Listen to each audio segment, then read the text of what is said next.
Primitive screwheads, listen up. Tippy time, my damies, Top Cat here, and welcome back to the channel. Today we are back on our Solar Titan. I had so much fun last week with the Peregrine Grease build. I needed to get some more solar action in our Aping Titan.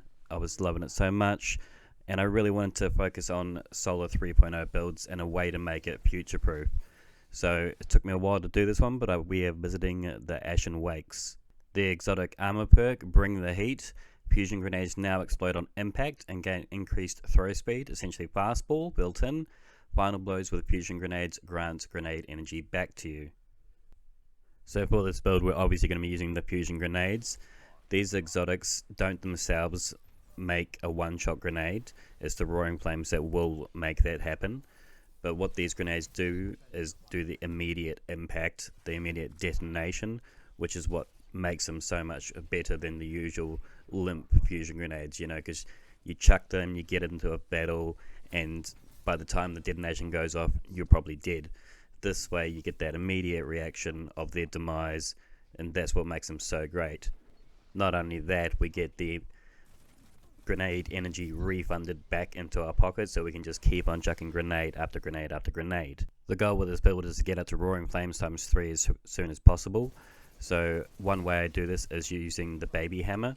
You can use this much like you would a wombo combo, using like the young Ahankara spine. You chuck a trip mine and explosive knife, you get the kill, much like a smoke grenade and the old spike grenade the hunters also do.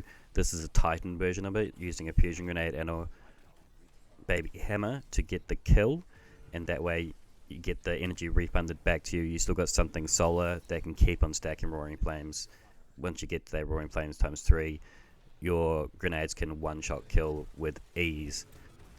To be clear, your grenades can one-shot on direct impact at Roaring Flames times 1, but your baby hammer will be Roaring Flames times 3 in order to get the one-shot kill. We're going to be using Solar Invictus. Is going to give us sunspots on grenade kills. This will also give us restoration when we stand in them, and also lays up scorch stacks for anybody who's dumb enough to walk inside of them. Roaring Flames we obviously need. This is the key of this build. This makes our abilities that much stronger. With every solar ability stack goes up, our abilities get more dangerous. What makes this build so much fun is that series of wombo combos. It doesn't matter whether you lead with a grenade, then a melee, then a shotgun, then a grenade, then a shotgun. It's all about just getting those scorch stacks, getting more and more powerful, and that way you can continually loop this as long as you want, as we're using Ember of Torches. Powered melee attacks against combatants make you radiant. It's going to help our shotgun play. We're using Ember of Solace, so our radiant and restoration effects applied to us have an increased duration. And then we're also using Ember of Imperium. Our solar weapon or ability final blows will also extend the duration, so we'll always have radiance, and that's always going to make it so our weapons do that much more damage, so our combos that much more powerful. So generally in any gunfight, I'm going to want to try and lead off with a hammer or get a hammer plate in there to get me that radiance. After that I can loop it as long as I want. If you do whip a melee, we got a high strength build, so we can get that back pretty soon. As well, you can always stand in a sunspot to get your melee back up as soon as you can. Our weapon of choice, our exotics, also going to help that. But we're using Ember of Scorching, so that way whenever we scorch things as well from our grenades, we're also going to get melee energy back, and that's going to help with our gunplay, that we've always got a hammer and we've always got a grenade in our pockets.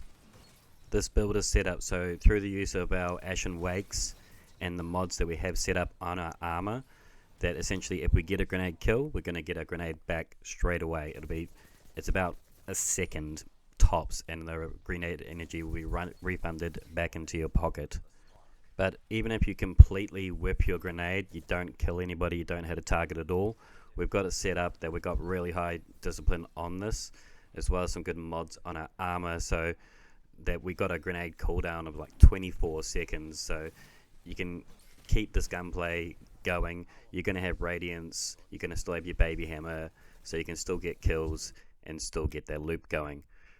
To help with this, we're going to be using the Monte Carlo.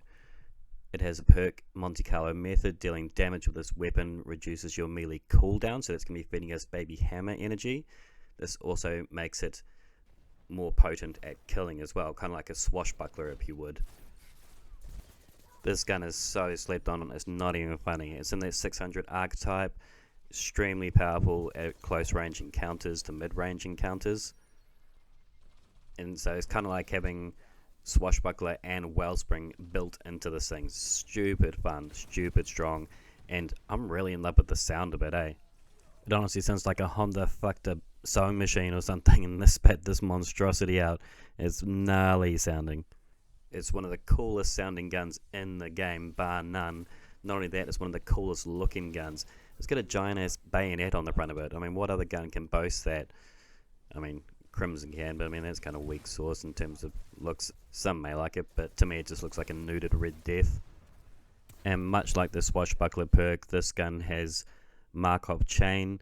This weapon gains increased damage from melee kills and kills with this weapon, so it stacks up again to 5, and you can get the kills either with your baby hammer, a simple punch in the face, or just by running bullets through people's faces. Much like a lot of the 600s, this gun has great stats all across the board. It has really good reload built into this, great handling, so it's really good at just that whole run and gun mentality that you can flick between your weapons quite easily, pull up this and just go ready to fire straight away. So really high handling, really good stability, which is really important this season. I myself have yet to jump on the bandwagon of 100 resilience. I personally don't think you need to if you're running the right weapons.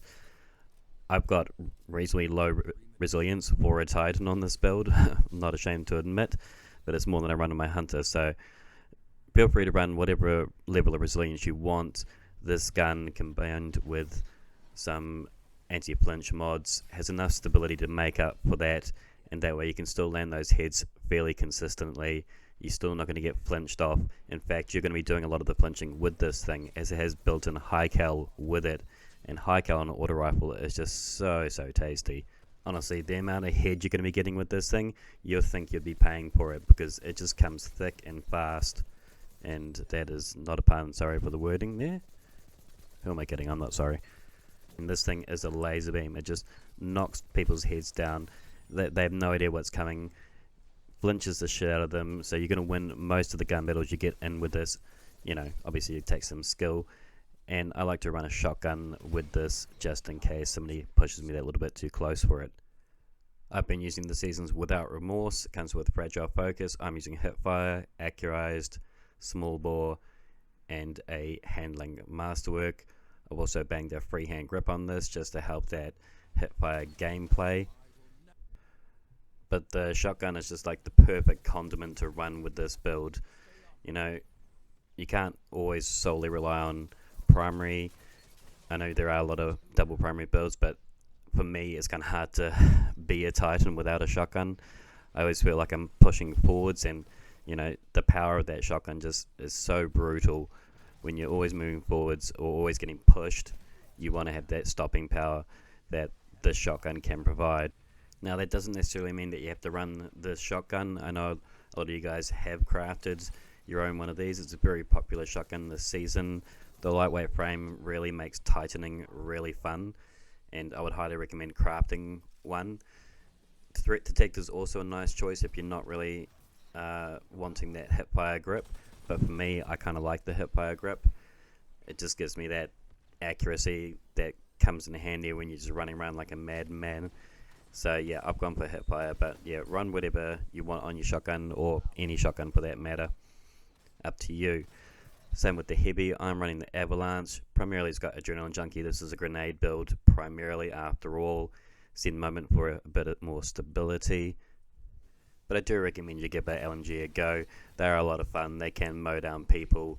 This one's got enough with this Zen Moment to have that stability where it counts. So it's good close range when somebody's trying to push you, or at long range. So it's quite a versatile weapon. I'm using Burning Maul on this build. It's just got a quicker super time. It doesn't really matter what one you want to use, but this is still a really strong super. It can melt a whole team with ease, and like I say, if you can get your super before another person, that's a better super in my opinion. On our armor, we're going to be running double auto rifle targeting. double grenade kickstart on our Ashen Wakes. Radiant Light is primarily to boost up our strength stats. And we're also running double unflinching auto rifle on our chest. Powerful Friends just to boost up our mobility, why not? And shotgun holster if you ever put it away. It's always good to have it reloaded. I am running Molten Overload, as we are chucking an awful lot of grenades, and anytime I can slow people's abilities down is that slight edge I'm going to have in the gunfight. I'm also running Double Bomber, so that way whenever I chuck my barricade down, it's going to help my grenade recharge again. I really enjoy this build for 6s gameplay primarily. I kind of made it for 6s. I find that's where it shines the most, as you are just an ability factory and you just get those kill after kill after kill moments that it's so rewarding. Just chucking a hammer, then a grenade, then a hammer, then a shotgun, then melt somebody down with an auto rifle. It's just so much fun, and I'd highly recommend giving this a go for yourself. Anyway, my damies, that is the build for today. I hope you liked it. I hope you give it a go. Please chuck us a like if you liked. If you're new and you liked, please chuck us a sub. Chuck down any comments that you might have below, and until next time, tippy tie, my damies. What a tie.